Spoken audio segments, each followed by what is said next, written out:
You'll have to pardon me, the journalist in me wanted to tell a story, so I wrote one. This is an honor which I'm very grateful for, but it's best explained if I share a little bit of my own space history, as you've seen in the film. Two events took place in June 1987 that would forever change my life. The first, though I didn't know it at the time, was my experiencing the first stages of a chronic illness that would ultimately result in my being hospitalized for months at a time, including undergoing major surgery. The second was the decision by my father that the big screen adventures of Ralph Macchio were a tad too violent compared to the same for Joaquin Phoenix. Instead of going to see the movie that all my 11-year-old friends were going to see, my dad decided we should see Space Camp. And though I wasn't totally opposed to the idea, I had already expressed enough of an interest in space exploration that my mother, a former teacher, had unpacked and shared with me her newspaper clippings from July 21st, 1969. Peer pressure had it that I wasn't very happy that day entering the theater. My attitude completely changed over the course of that 1 hour and 47 minutes, so much so that I insisted we watch until all the credits roll. Contrary to my dad's initial insistence, I just knew that Space Camp had to be a real place, and I was positive it would show up when it was revealed where the movie was shot. Given how I hounded him throughout the whole car ride home to go what I now knew was the real Space Camp, I sometimes wonder if he didn't regret, maybe just for a moment, not taking me to see Karate Kid 2. A Karate camp would have been surely easier to find. Fortunately for me and my parents, an older boy on our block had been to Space Camp, and in what seemed like no time at all, the program arrived in the mail. I read and reread those pages over and over again so many times that I remember them to this day. During my first week at Space Camp in August 1987, I was still healthy enough to pass for a kid without problems. That week was everything I could imagine it would be, from building model rockets to wearing flight suits, to designing a space colony, to the ultimate moment of my boyhood dreams, climbing aboard the Space Shuttle simulator. It was during that week that the path to my future was laid out before me. I would someday fly on the real Space Shuttle. 1 week at Space Camp, though, was not enough. Upon returning to New Jersey, I told my mom and dad I wanted to go again.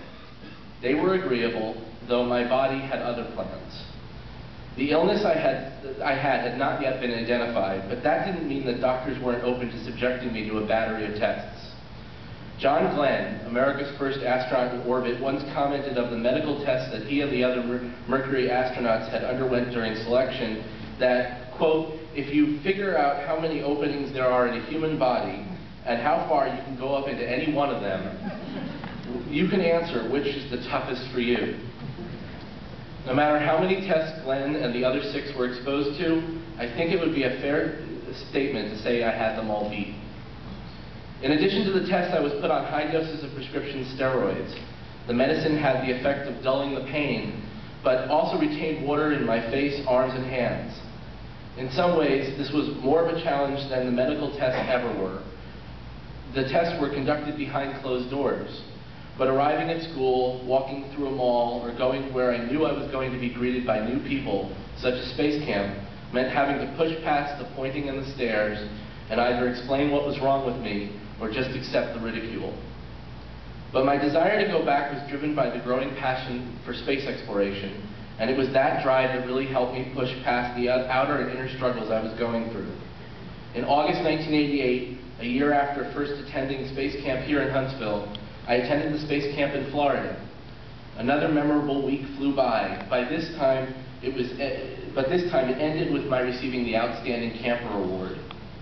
It was that sort of positive reinforcement that I needed to forget about the illness and that was keeping me down. In an interview published shortly after I started school again that fall, I told the New Jersey Star-Ledger, "Now I say I have colitis. Colitis doesn't have me." Ultimately diagnosed with Crohn's disease, an illness that plagues the lower abdominal system, my condition would put my words to the ultimate test, subjecting me to debilitating pain, extended hospital stays, and multi-hour surgical procedures that would require months to recuperate. Space camp, however, remained my goal, my reward for pushing past the pain and getting myself out of the hospital.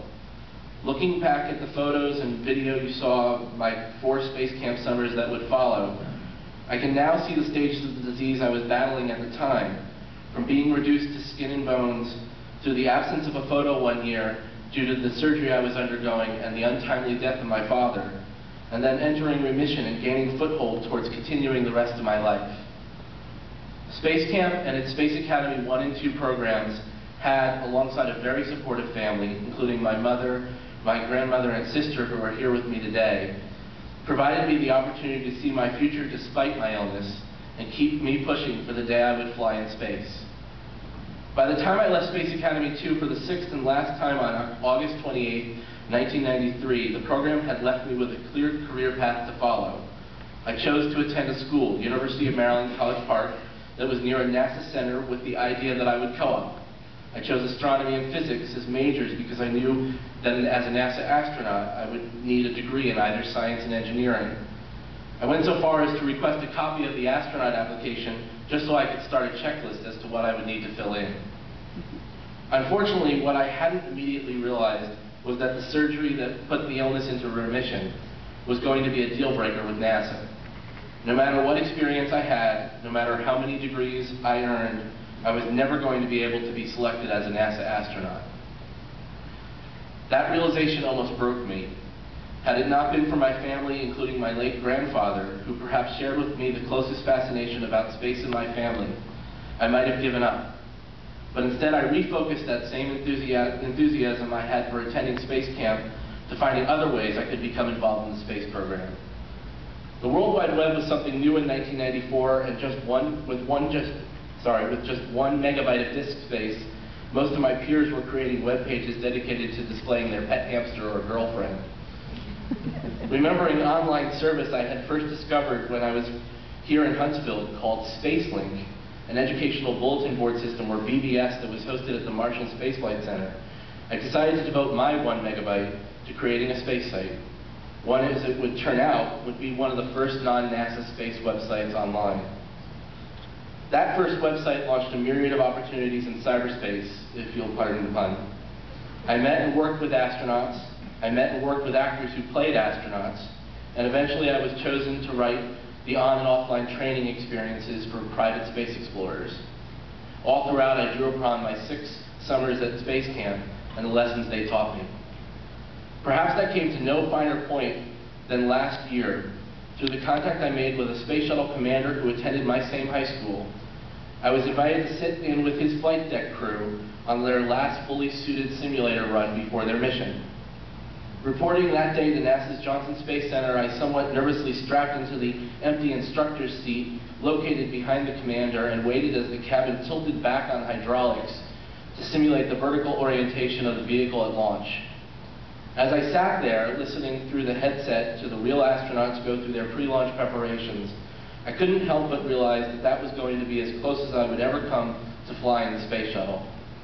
The experience was beyond anything I could imagine, but not beyond everything I could recall. For after a few minutes of sitting there and letting the experience soak in, I suddenly had the strongest sense of deja vu. It took me a few seconds to realize why, and just as suddenly I was 11 years old again, climbing aboard the Space Camp simulator, experiencing my dreams about to come true. Thank you.